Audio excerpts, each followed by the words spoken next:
మార్కెట్లో చౌక వస్తువుని ఎవరు గౌరవించరు, కానీ విలువైన వస్తువు కోసం లైన్లో నిల్చుంటారు. ప్రపంచం నీలో ఉన్న విలువ మేరకే గౌరవిస్తుంది. అందుకే నీలో ఉన్న విలువను పెంచుకో, గౌరవం ఆటోమేటిక్గా వస్తుంది. నీ జ్ఞానం, నీ నైపుణ్యం, నీ వ్యక్తిత్వం నీకు అసలైన విలువలు. వాటిని షార్పెన్ చేసుకో. ఎవ్వరూ నిన్ను తక్కువ చేసి చూడరు. ఎప్పుడైతే నీ విలువ పెంచుకుంటావో నీ మౌనం కూడా భారీ శబ్దంలా వినిపిస్తుంది. నిన్ను చిన్న చూపు చూసిన వాళ్లే నీ ఎదుగుదలను చూసి చప్పట్లు కొడతారు. నీ జీవితంలో ఎవరెవరైతే నిన్ను ఇన్సల్ట్ చేశారో నీ విలువ పెంచుకున్నప్పుడు వారే నీకు సెల్యూట్ కొడతారు. నీ విలువ అనేది నీ బయట కాదు, నీ లోపల తయారవుతుంది. నీ డిసిప్లిన్, నీ హార్డ్ వర్క్, నీ క్యారెక్టరే అసలైన నీ విలువ.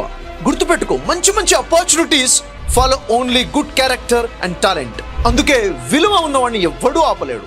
ఎప్పుడైతే నీ విలువ పెంచుకుంటావో నీ ఆబ్సెన్స్ కూడా కనబడుతుంది. లేకపోతే నువ్వు ఉన్నా లేనట్టే. తాత్కాలిక ప్రశంసల కోసం కాదు, శాశ్వతమైన గౌరవం కోసం నీ విలువ పెంచుకో. నిన్ను ఇన్సల్ట్ చేసిన వారిని తిరిగి ఇన్సల్ట్ చేయాల్సిన అవసరం లేదు. నీ విజయమే అసలైన ప్రతీకారం. సక్సెస్ అనేది ఒక ఈక్వేషన్. ఎప్పుడైతే నీ విలువ పెరుగుతుందో నీ గౌరవం పెరుగుతుంది, నీ ప్రభావం పెరుగుతుంది, నీ సంపద పెరుగుతుంది.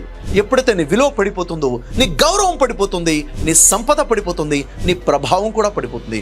అందుకే నీ విలువ పెంచుకోవడమే సక్సెస్కి ఫార్ములా. ప్రపంచం నీకు సెల్యూట్ కొట్టే విలువ పెంచుకోవాలనుకుంటే అది డివైన్ మైండ్ సెట్ ద్వారానే సాధ్యం. అది మన ధార్మిక గ్రంథాలైన భగవద్గీత, బైబిల్, ఖురాన్, వేద శాస్త్రాలు బోధించండి డివైన్ మైండ్ సెట్. తెలుసుకో, విజయాన్ని సాధించుకో, నీ విలువ పెంచుకో.